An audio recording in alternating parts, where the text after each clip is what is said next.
47 degrees at 6 o'clock on this Monday, January the 23rd. I'm Ralph Howard, and here's what's happening.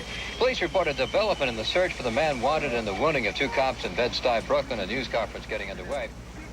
Nightfall in New York and the city takes on an added glamour and danger. At the Angels headquarters, loaned by a local business, the volunteers go through their training routine before hitting the streets. The emphasis is on disciplined defence. Lisa Sliwa and her husband Curtis, who was preparing to leave for London, run the 200 Angels on a budget of £60,000, mainly from donations. The Sliwas live cheaply, their income supplemented by Lisa's modelling career. Even their critics have never accused them of running the Angels for profit.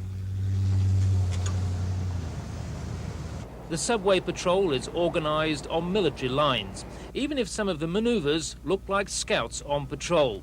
But the youngsters are prepared. 2 Angels have been killed on so-called active duty. Last night was quiet with just the occasional drunk. Many of the usual troublemakers were still in jail after the weekend. Statistics show violence on the subway is exaggerated. 3.5 million journeys are made every day. On average, there are just 35 reported incidents, few of them violent. The Transit Authority believe the Guardian Angels serve no real purpose. One of the problems that we see with an organization such as that is that there is no accountability.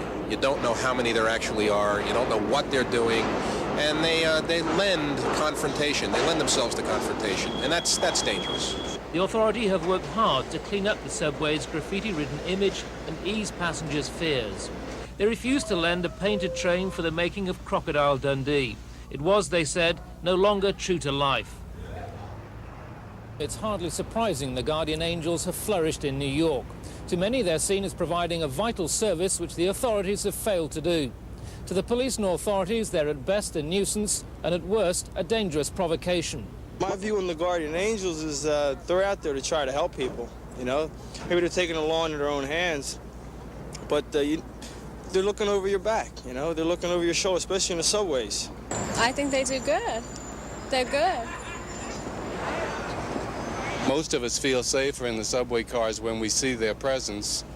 And I really have a lot of respect. I think they're doing what they feel is a great help to an awful lot of citizens that can't always be under the eye of the uniformed police.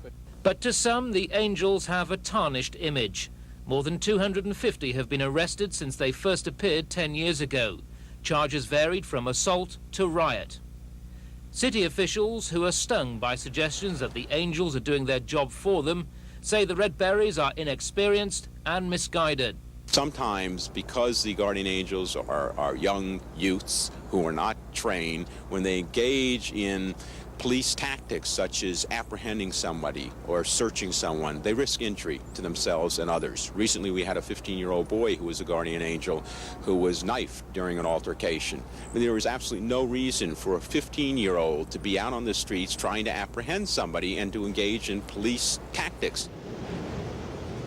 The Guardian Angels are now an accepted part of New York life. Whether they'll be equally at home in London depends on how much London Underground has seemed to be dealing with the growing problem of crime on the tube.